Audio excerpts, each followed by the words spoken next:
నమస్తే, నేను మీ ఈశ్వర్. ఈ 6 న్యూస్ కి స్వాగతం. వార్తల్లోని ముఖ్య అంశాలు: ప్రభుత్వ భూములను బడాబాబులకు రిజిస్ట్రేషన్ చేస్తే సహించేది లేదని, తప్పు చేసిన అధికారులపై చర్యలు తప్పవని రెవెన్యూ, గృహ నిర్మాణ, సమాచార, పౌర సంబంధాల శాఖ మంత్రి పొంగులేటి శ్రీనివాసరెడ్డి అన్నారు. రిజిస్ట్రేషన్ స్టాంపుల శాఖ వార్షిక నివేదిక కూడా మంత్రి విడుదల చేశారు.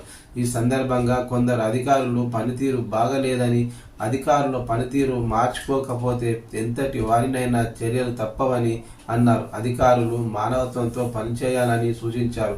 ప్రభుత్వ భూములు పేదవాడికే దక్కాలని, బడాబాబులకు రిజిస్ట్రేషన్ చేస్తే ఊరుకునేది లేదని అన్నారు. ప్రభుత్వ పరిధిలోని అన్ని శాఖలను నిరంతరం పర్యవేక్షిస్తుంటానని అన్నారు.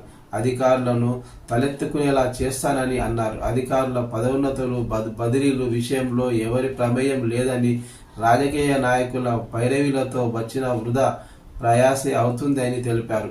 దాన్ని చూసుకుంటానని, ఎవరైతే శాఖకు మంచి పేరు తీసుకొస్తారో వారిని గుర్తిస్తానని అధికారులకు మంత్రి పొంగులేటి స్పష్టం చేశారు.